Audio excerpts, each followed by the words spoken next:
Hello, hello, and welcome to the podcast. So this is Love. How do you do, love? I'm Mag. And I'm already laughing. And I'm Ang. Or no. One time we did this thing where we made shirts and we put Team Ange on them, A-N-G, and then we realized that people would think it was some kind of, was the acronym A-N-G? Yeah. Like the Alberta Nephritis Guild. Yeah. Guild. Oh my Because God. you have a kidney guild. Yeah, there's always a kidney guild. In every city needs a kidney guild. I think we're onto something. Okay, so we're on to, speaking of being onto something, this is episode 3. Okay, this is future Margaret stepping in again because realizing we didn't summarize what happened in episode 2. So last week we posted episode 2 easily, and that's where after a year of getting used to her separation, she goes out, tries to meet people, finds it's hard, and joins a bunch of clubs and meets like a yoga guy and a mountain guy and bird watcher, and still doesn't have luck and decides she falls in love too easily. Okay, back to past Ange and Mag. And we're going to listen to chapter 3, which is called Comfort, where our heroine, Christine, decides that she is going down the wrong path trying to find a mate. Are you ready, Ange? I'm ready. A-N-G. Maybe that's what we should call you from now. Yeah, I like it. Okay, so you're going to hear the soliloquy, the spoken word. You're going to hear the story spoken in Are you sure? soliloquy. Is it a monologue? Is it The monologue. Thank you. And then the song, and then Ange and I are going to come back on and we're going to talk about it. Okay, here we go. Was Lisa right? Did I set my standards too low? Why couldn't I believe her when she said I was an amazing woman? I'd always thought of myself as confident.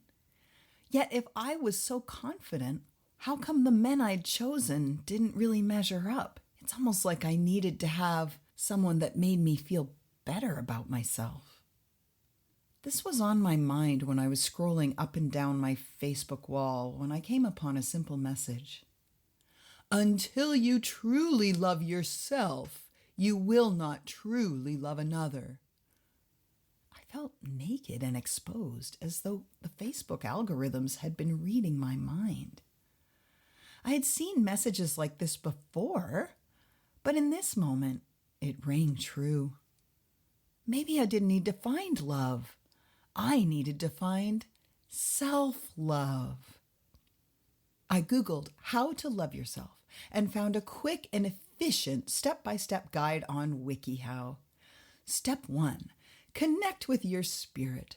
Learn to be self-aware. Self-aware, okay. So then I Googled self-awareness and read, conscious knowledge of one's own character through a mindful practice. Okay, so then I Googled mindful practice and learned it meant the psychological process of revealing one's spiritual self. So then I Googled spiritual self and read one who leads a conscious lifestyle.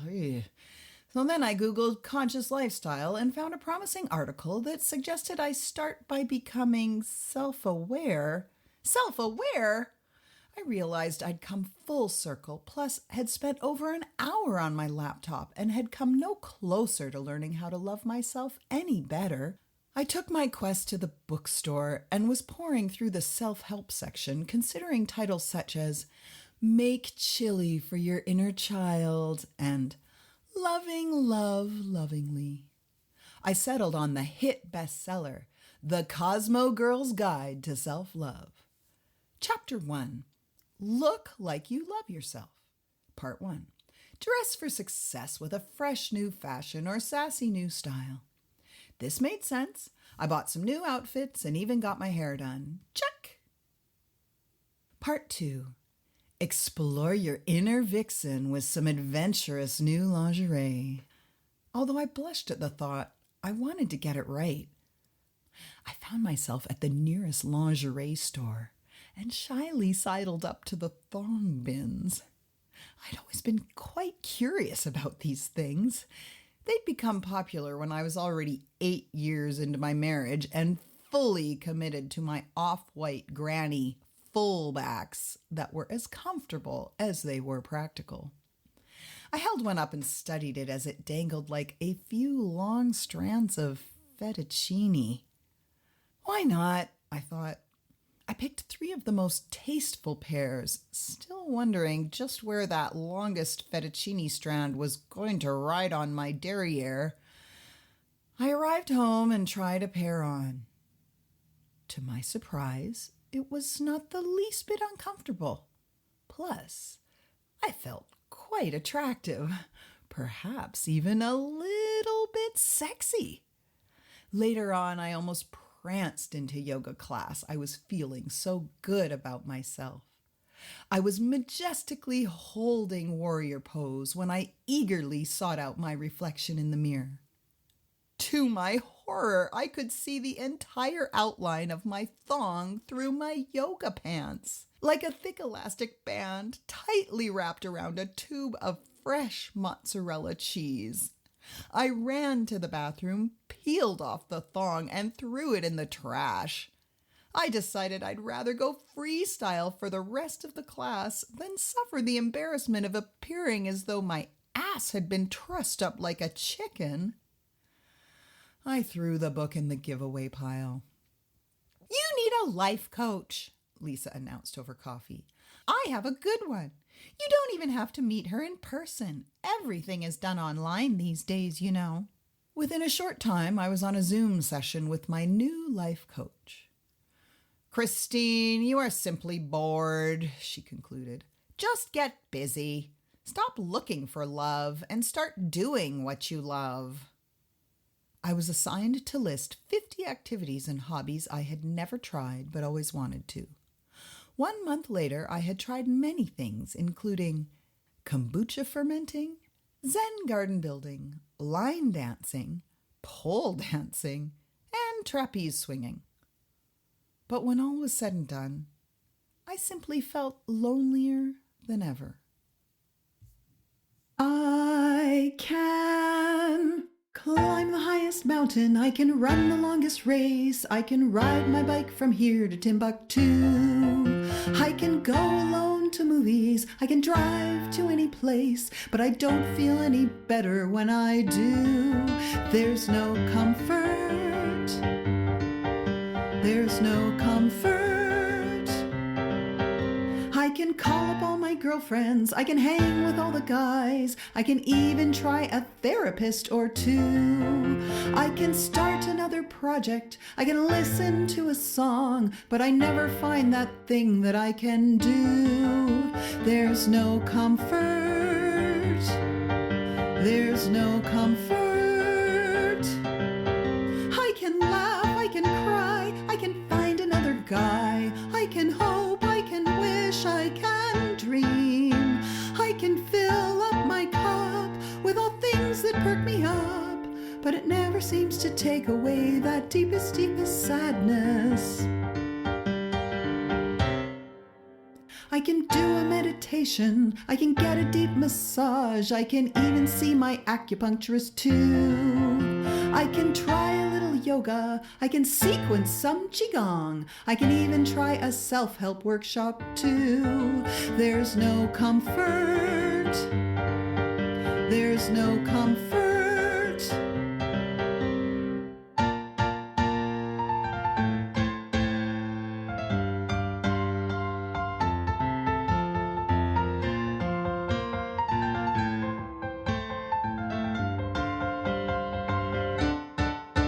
So I laugh and I cry and I find another guy, and I hope and I wish and I dream, and I fill up my cup with all things that perk me up.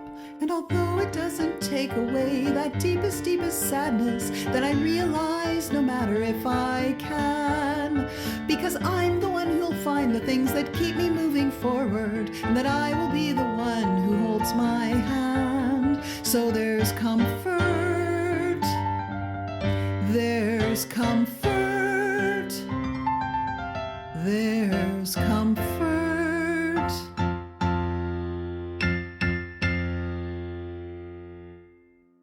It's so interesting listening to this stuff with someone and hearing myself and not being the one delivering it, because I hear so many things. And I was reflecting on how, like, this is the chapter where the laughs really start coming in, and it's got such an upbeat song. But I was thinking today, it's almost the most tragic, right? Because self-love and acceptance, is so, like, yes, falling in love too easily, like looking for men, that's one subject. But the subject of, like, self-love to me is, in a way, do you know what I'm saying? Like, it's like the darkest theme, and yet it's the lightest music and fun and silliest. Well, can I ask you something about that? No. About that song. Yes. So when you say there's no comfort, are you saying that you feel that there would be comfort if you found the right guy? Is that what you're saying? Or not at all. What are you saying in that song? That's a great question. So basically what she's saying is, in a way, there's a bunch of, like, jokes that I make to myself all the time. Like, the first joke is that she, like many of us women that are, high achieving, I'd say in our generation, you and I were raised to believe, like, we can do whatever we want. We put our mind to it. We can do it, you know?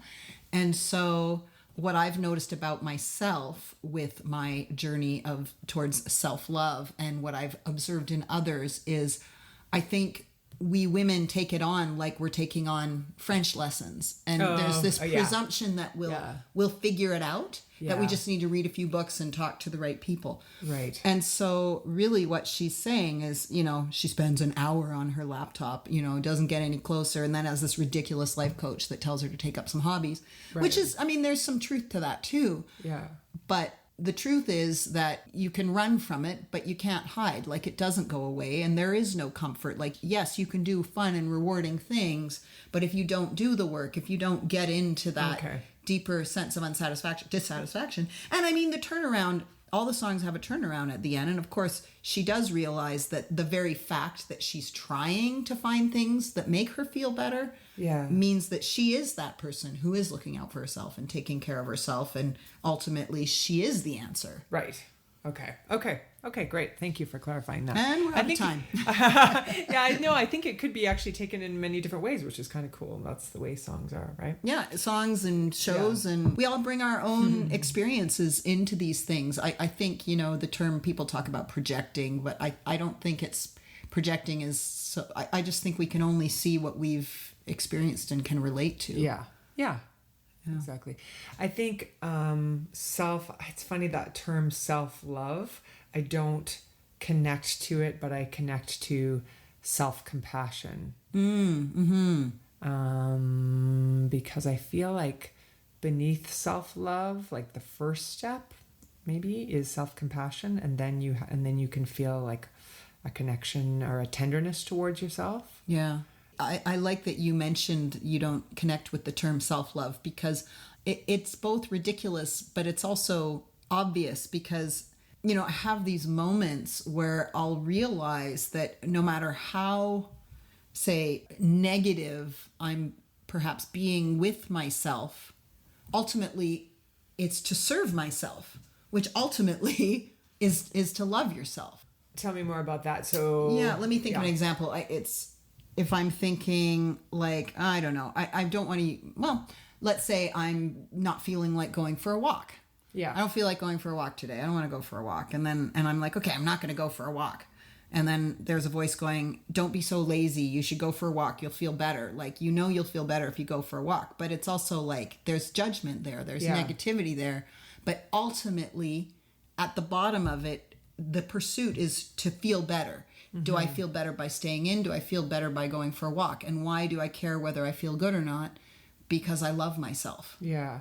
Well, even though my dialogue is nasty. Okay, well, the dialogue, I think, could be everything. So are you familiar with IFS? Internal Family Systems. PH. This time that's the right acronym. Internal, that's an I. Family. Family. I am family not. systems. Yes, can okay. you spell So internal family systems is a very, very popular type of approach to therapy. Now, I've dabbled in it, but I have friends who do it, and who do it as therapists.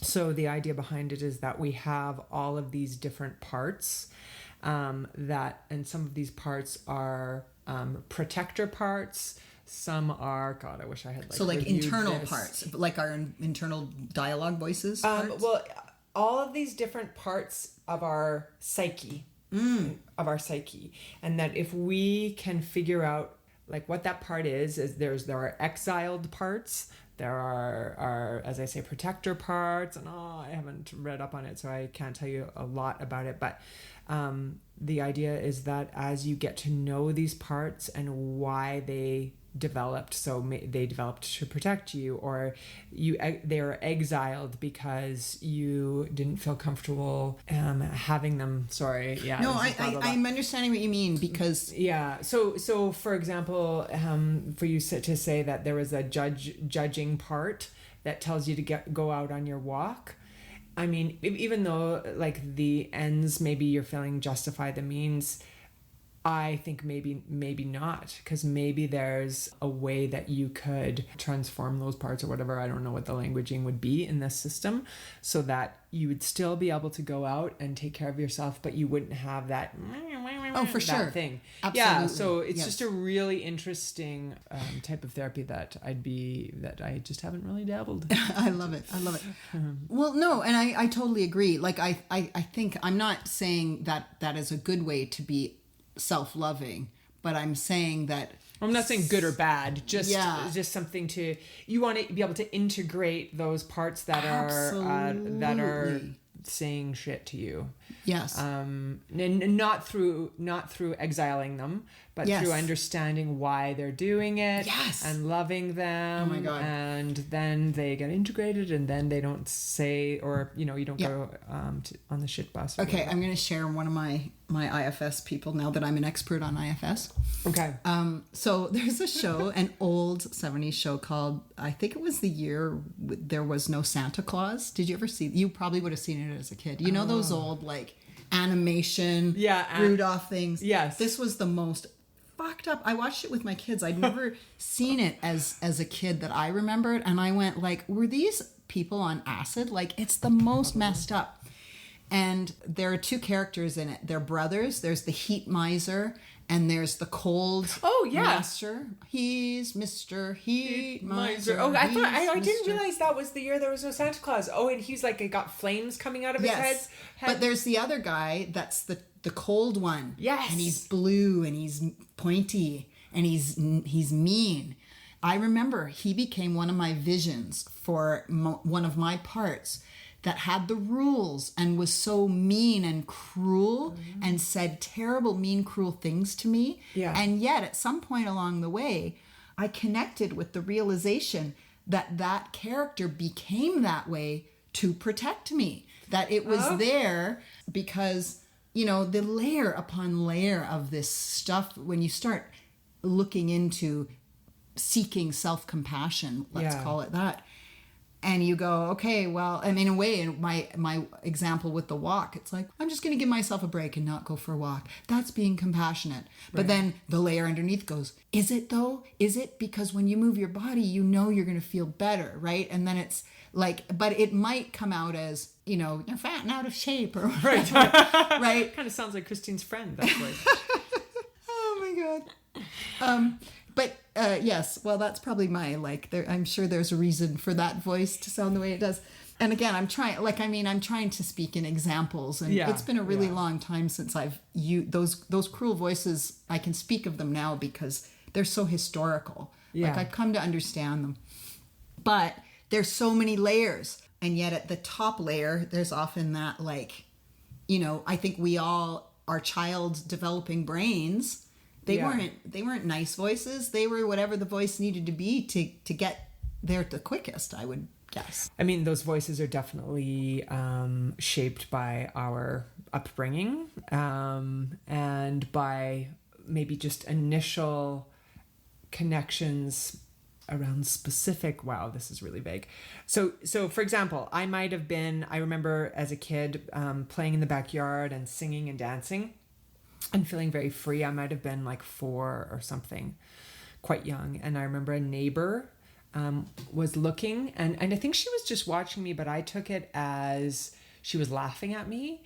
And so that part of me, I realized was exiled. And when it came up, another part, even though I haven't really dug into this a lot, another part came in that shamed that playful child. Yes. So even though I had this deep desire and to be creative, I had this shame part that learned at 3 or 4. You can't let people see you. Yes. You in your pure expressive self it pushes people, it creates a distance that you don't want. Or maybe people laugh at me. Right. Yeah. Right. And when I say that, so because ultimately you and I've talked about, like, we seek connection. Yes. So whatever it is, whether you recognize that it may cause less connection. So you better not be your big full self. Yeah. You know, gosh, isn't that amazing? Those little moments. I think I've talked about it before on the podcast, when my piano teacher asked me what I wanted to do. And I said, I wanted to study jazz. And this beloved teacher went, and it was a second long, and it was so disapproving that was it. I didn't go study jazz. Like, I literally switched to classical music. I feel like I know exactly what you're describing, that moment. Yeah. No regrets. I don't sit there going, I wish I hate her for, like, I just, like, isn't it fascinating how you can just not realize how much impact you can have on someone when you bestow your... Yeah. And in this case, the lady didn't really do anything. I must have already had an interpretation of, you must have already had that sense that me being in my full body self, expressive self, is not okay. Yeah. Which I could see, because I can tell you, when my sister and I were in our big energy places and being loud and playful and joyful, it was too much often for my dad. Yeah. And we still joke about it, because he'd go, okay, now relax, girls, relax. My dad used to say, stop jacking around, which I think is like the old version of fucking around, you know? Yes. And I do see it, because I've got all the lots of sister pairs, and they're giggly, and they just, and I look at them and I go, oh, I remember how fun it was to giggle with my sister, and how disruptive it can be for... the parents. Like, it's just loud. It's like they're not even doing anything wrong. It's just freaking, it's intense. It is. I can say it's really hard on the parents, but I'm going to and that. I'm rereading To Kill a Mockingbird, which has been so interesting. I recommend anyone who read it in school, read it as a 50-year-old person, because 50 plus. Yeah. Because, like, these kids were their behavior was so controlled. And so I wonder if our parents, it wasn't just that was too much for them, but they were raised like children should be seen and not heard. Right. My grandmother said that all the time. Right. So being your big expressive self. Yeah. So, I mean, like, I guess we're not really getting too into this story, because, I mean, it's just the absurdity to me of thinking, okay, I'll just learn to love myself better, and then I won't need a man. Like, it's just ridiculous. Like, this whole, and yet I don't know about you, I've been there. How many times, I don't know about you, Angela, but I could probably count on both hands how many times I've heard something like that stupid meme saying, well, you're not really capable of loving another person unless you can go love yourself. Yeah. That may or may not be true, but that doesn't mean you're not in a relationship. Everyone's in, people in relationships all the time and figuring it out, and our lack of self-acceptance, self-compassion, whatever you want to call it. Of course, that often is what does get in the way and come into play. You think your partner's accusing you of something that they're actually not going there. It's you internalizing it yourself. Right? Yeah. So I think the meme or the advice is misconstrued, because it should actually be, you can be in a relationship, but just make sure that you're taking ownership for your shit, and you're both working on it. But it's just not as catchy. But I wonder, I'm curious, like, as to single, in quotations, women, and one who was in a long-term relationship of 12 years. Our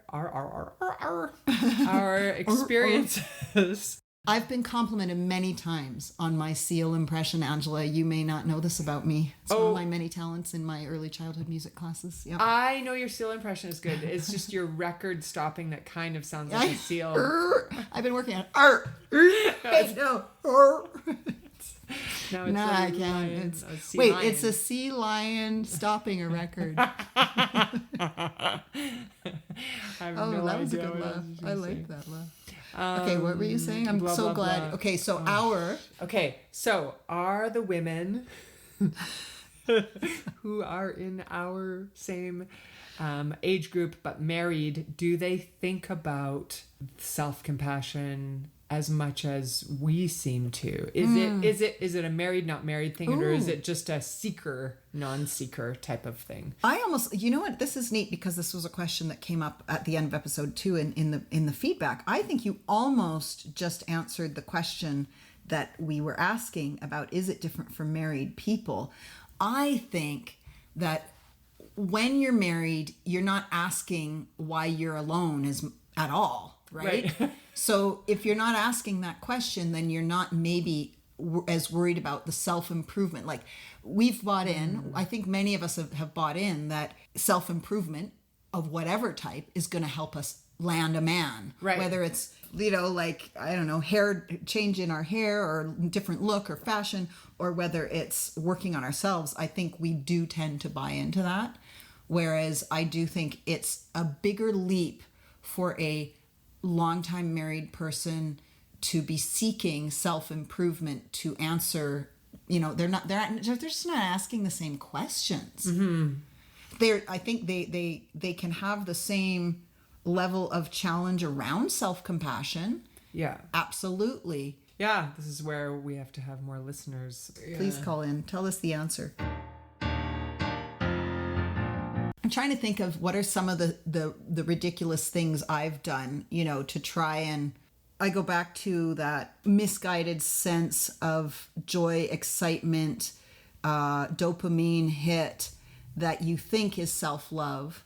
Right. But it's actually just excitement and fun because you're having fun and doing exciting things. Yeah. Yeah, so it's super easy to love yourself when you are the way you want to be and your hair's looking the way you want it to look and you've got the right, you can, but that's not actually love. That's just sort of admiration, maybe. Or approval, yes. Yeah.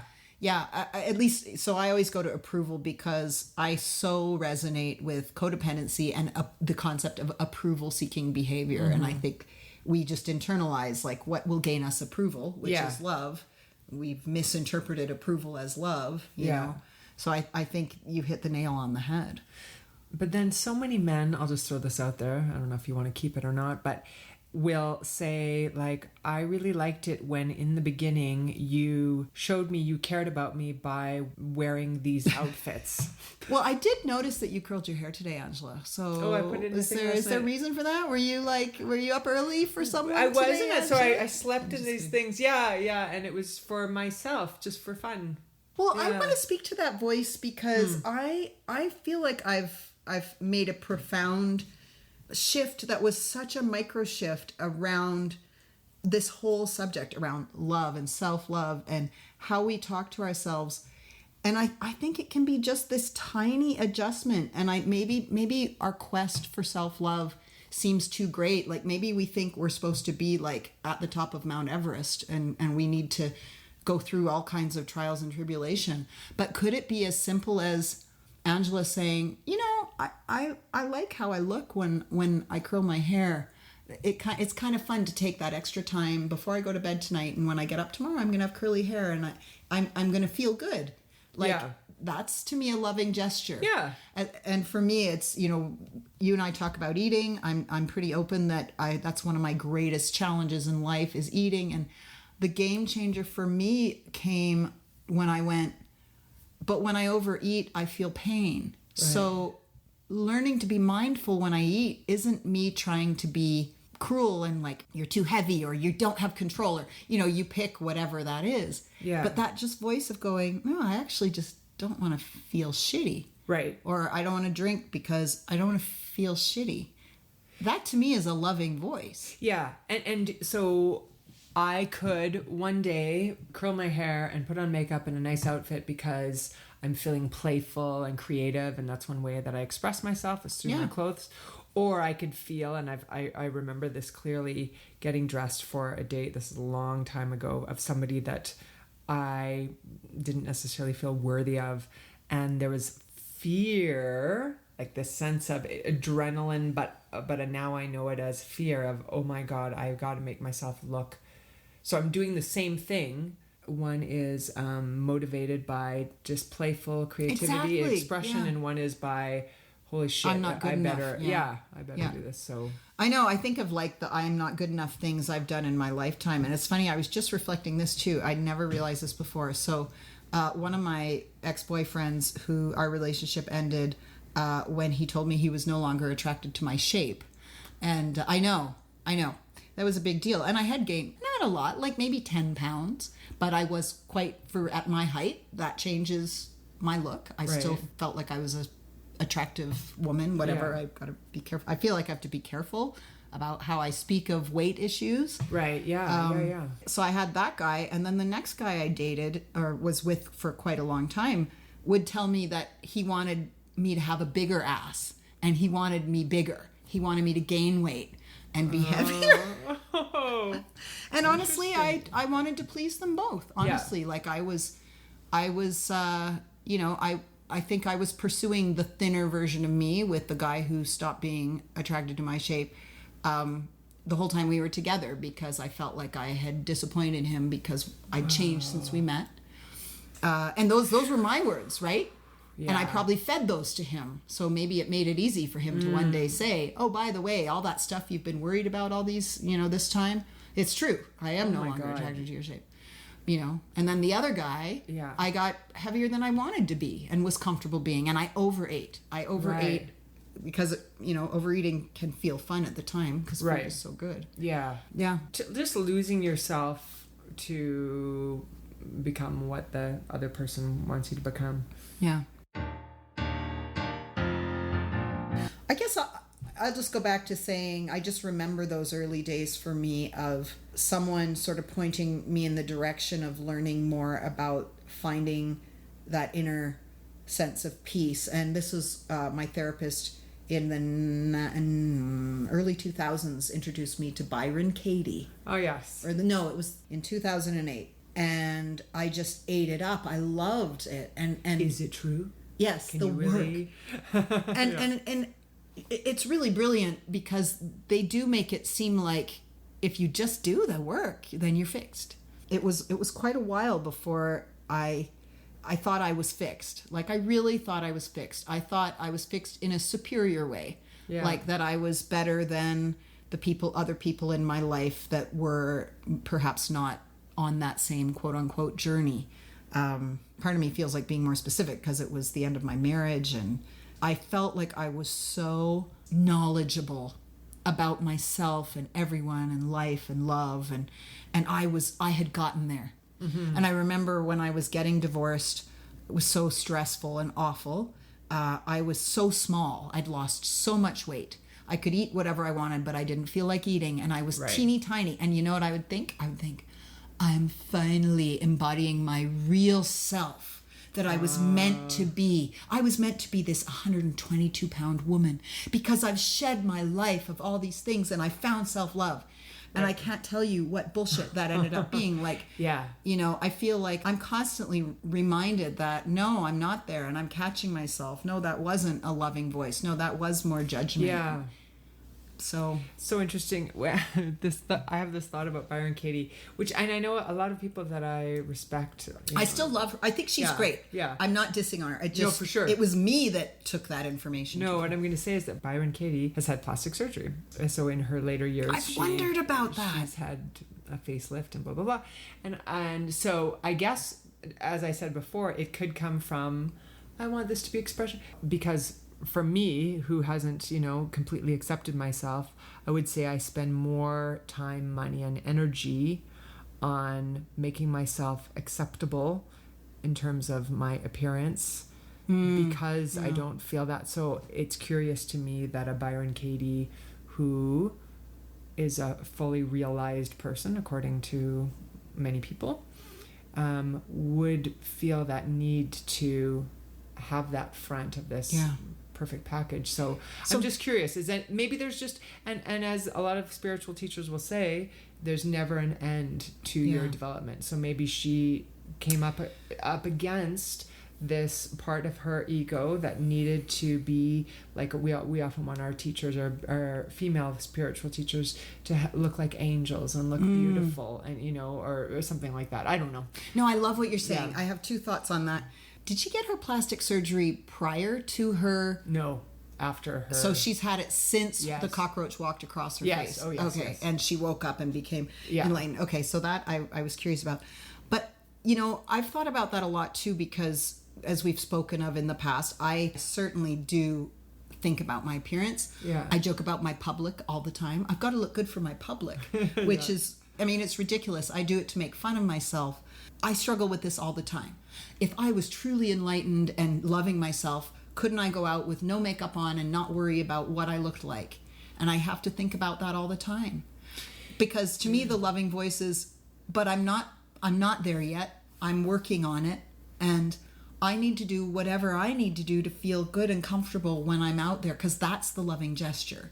Yeah. When I'm out there in front of whoever it is. It's such a complex question that we'd have to ask various, I've had different, sessions with various female spiritual teachers, and some of them are older and have not had any work done, but still dress nicely. Some of them talk about it with me, and they're very open about how that is one of the remaining residual things that they are trying to work. Yeah. And some just don't even admit it, but clearly, so it's a deep, it may sound It's kind of huge. superficial here, but No. it's very, very deep. I don't think it sounds, it's not superficial. I think that, women's appearance.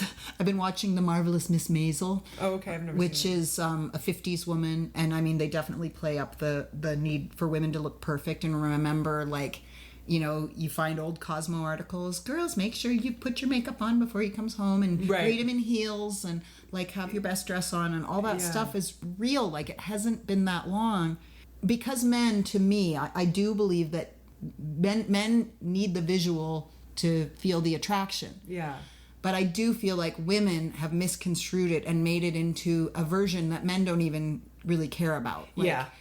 And yet, because of Take that, lip filler, I don't think men find really, well, we'll have to ask the men, but I don't think they find that.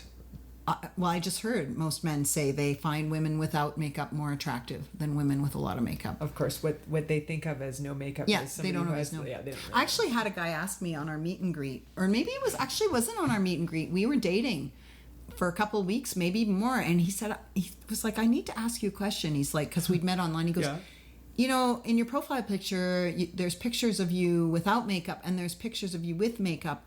And then he was like, and then when I met you, you were wearing makeup. And I was like, yeah. And I was like, he's like, This well, is what? funny. Well, what, and I think I think that it's actually a thing. Men look for women that don't wear makeup. And my main picture was me. I was cross-country skiing that day. I had Yeah. a big smile on my face. I was in the sun. My eyes were really blue. They really popped. And I was wearing no makeup. But I looked so happy and myself. I'm like, yep. And then there were pictures from my show. So I was covered in makeup. Yeah. And then there were pictures of just my everyday self, which is a very small amount of makeup. And I just remembered realizing that actually was something he was worried about, that I was misrepresenting myself and who was the real interesting. me. I wish I Sports? could ask him what one did you want? Is there one that you yeah. Well, my sense was that he preferred the non-makeup thing. Oh. Yeah, that was what appealed to him. And then he was worried that I actually wore makeup, and was I being honest or whatever. Oh my God. I know. So that was a little side story. No, I think it's a huge thing. And I mean, all that, again, that stuff seems so light, but if you know me well enough, my joke about the thick elastic band, when you're someone and you have weight issues and you feel like with age, I don't think it matters how thin you are, our skin gets softer and softer. And, I was just joking with a woman at the pool. We were talking about buying bathing suits, and I was making a joke that my bathing suit was falling off when I was going into the pool because it would get wet, because I'm buying it large enough that it doesn't dig in to my loose skin. So it looks good when it's dry, but as soon as I go in the pool, it starts like hanging down. And it's ridiculous. But, you know, again, these seem like superficial things, but I want to look my best. I don't want people to see elastic digging into my skin at the pool. Yeah. But I also don't want to see my pants falling, my bikini bottoms falling off. So, you know, I'm walking out of the pool holding my bathing suit on properly. It's like, it's ridiculous. Mm-hmm. This one seems a tougher one. I think it's because it's deeper. Yeah. Yeah. And so she does all these things and then realizes it's completely, it feels pointless. It feels like she's not getting there. Yeah. She's not getting where she needs to get. Yeah.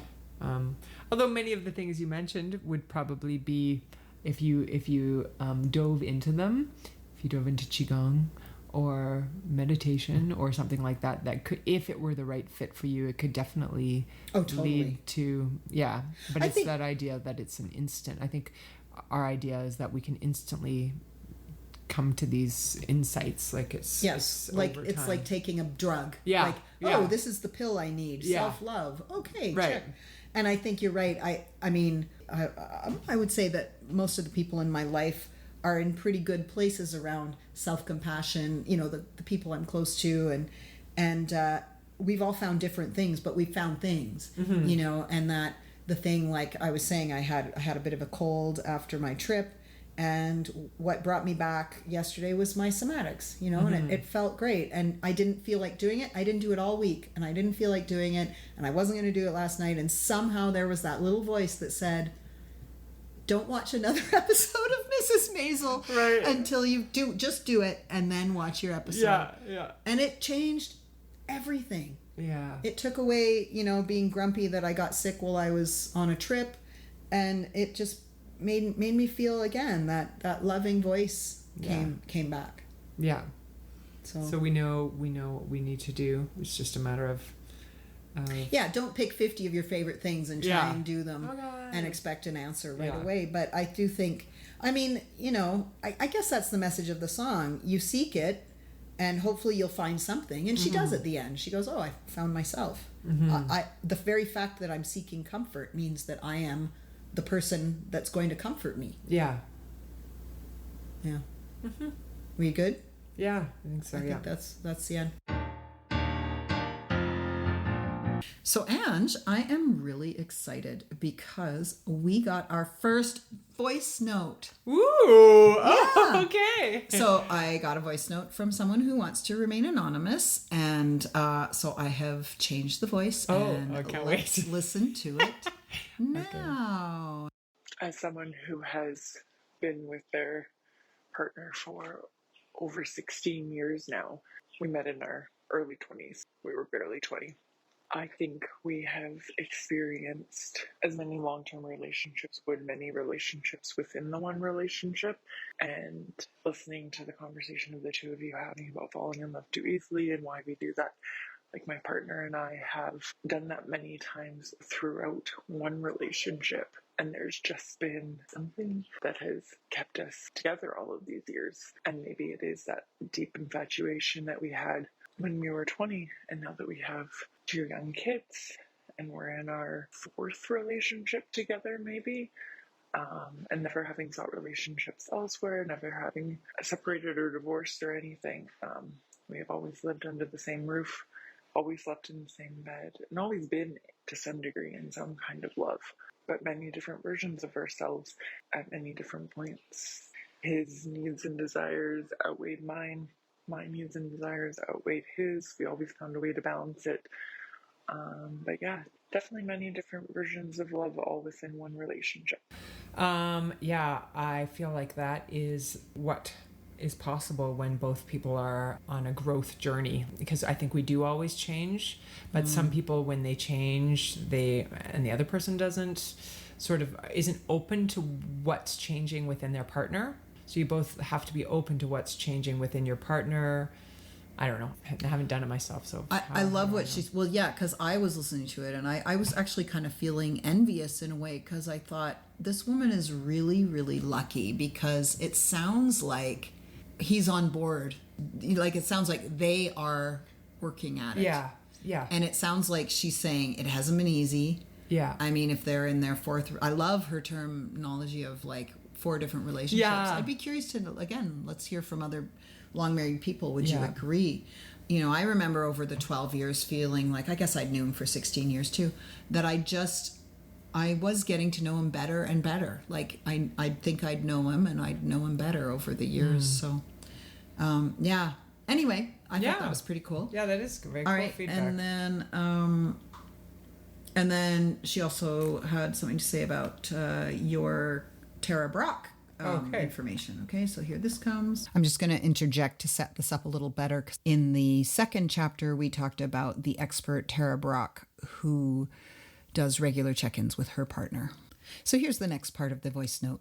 In regards to Tara Brock, what her and her partner do, it has actually recently been suggested to me and my partner that we get curious about each other every day, to not go to bed each night without asking each other something new about each other at some point. It's really, really freaking hard at the beginning, but it's actually a beautiful practice to check in both with your own self and your partner.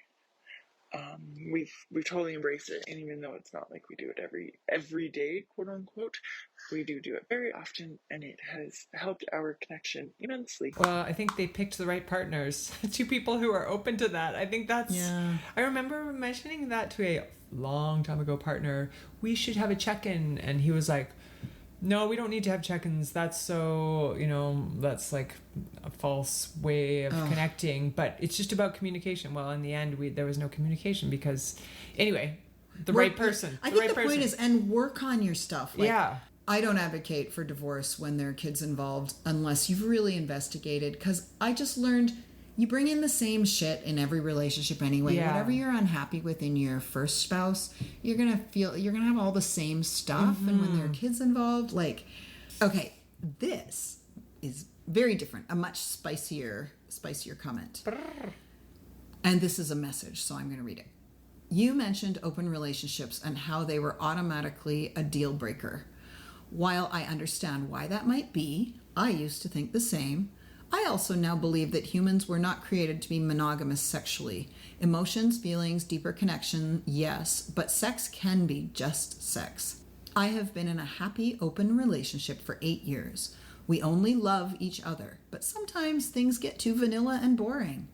I believe that if any relationship is to work out, there must be trust. Trust is the basis of open relationship. Maybe if you just had fun while you date someone, while being honest, you'd find out if he loves you for you and vice versa. Food for thought. First of all, I just want to applaud this person who sent this message, because it just sounds like, I love when I hear people that do their own out-of-the-box thing. I don't even know if you'd call that out of the box anymore, but have found their own way to stay together in a long-term relationship, because I do think we are in a world of, let's just break up. It's not working. Yeah. And I love that that's what they do. They find, I love sometimes it's just too vanilla, which I think that can be the case for people. So of course. I think that's really amazing. And I know a few people that are in open relationships and it works for them. And I think that's amazing. Yeah. What do you think that last bit meant? I'm not quite sure. I think he's saying that the things that you are hoping to do in the future, that you can just be yourself and not feel like you have to curl your hair, wake up early, curl your hair, and pretend you like having someone sleep in your bed. Exactly. Yeah, the mention of trust is the most important thing. I always think trust is the most important thing. Yeah. But when you're in an open relationship, so when you're in a monogamous relationship, the trust seems to be around, in terms of like sexuality, it's like, I trust that they will not cheat on me. But in this case, it's I trust that they will not... That I am their exclusive love, that they're dedicated and committed to. Yeah. but you also have to trust that they couldn't won't do it. fall in love with I know. somebody, because you can't really help it. But maybe if it's only, maybe if you don't spend too much time, like, I need to know more details. Well, but I anyway. think the important point that they made was sex can just be sex. And that is where I struggle, because I feel like I need love, connection, and trust to really experience and maximize our sex life. And so I just don't think it would work for me, because I need so much love, trust. I need to lay a certain level of groundwork. Yeah. And so that's with the person I'm with. Yeah. I don't want to develop it with another person. Yeah. Then I'd probably fall in love with them. Then and you would, leave. yeah. Yeah, and it That's probably me. has so much to do with brain chemistry. Seriously, like some people will attach, or attachment maybe. Yeah. Some people, I think I would develop attachment with somebody that I'm intimate Yeah. with. Yeah. And maybe that's based on our attachment styles, whereas some people don't attach when they're sexual with somebody. So partners who both have that matching attachment style that doesn't attach to people that they're intimate with necessarily, that might work well. And I had a conversation with somebody recently who is looking for a partner, who said that they felt that they would be fine if their partner that they are looking for needed Other sexual partners. other sexual partners. Yeah, so it's just making sure that you're on the same page. Yeah, and the trust. Yeah. Yeah. Whether you have an open relationship or non-open relationship, you're on the same page as your partner. You're both motivated by the same things. You both need the same things. So it's really, I'm curious if we were ever able to like ask this person more questions. Did they know, how quickly did they know this about each other, that they would both be open to this? Anyway. there's Yeah, so was many this how the questions. relationship began, or Yeah. did it become a solution at some Yeah. point to keep them together? Yeah. Yeah. Certainly, I mean, I think a lot of people is something they bring it in later on in the relationship. Yeah. Although I know lots of people who have said, this is who I am, and I'm looking for a relationship with somebody who is similar. Okay. Yeah. Okay, cool. Whereas I know, I've told you this story a number of times. I know someone who, like 20, 30-year spouse was like, let's have open relationships to make this marriage work. And they agreed. And then the same spouse who said, let's have open relationships to make this marriage work, ended up leaving for the person that she wanted to have the open relationship Right. with. Right. So it turned out she had just fallen in love with someone else. Right. You know, and he tried to go along with it and hated it and is now happily monogamous. Yeah. So I don't know. Yeah. Yeah. At least they tried something and didn't just throw in the towel right away. Yes. You know, like better to try, you know, throw the life vest. All right. Well, we've done this long enough, Angela. It sounds like, so we have more feedback but I mean, maybe let's wait and we'll do more feedback on the next episode. That sounds good. Awesome. By the way, So This Is Love is all me, piano, keyboards, all written by me, and some really great engineering by my friend Matt Bird at Blanket Fort Music. Oh yeah, and the really cool artwork is by Stephen Morton.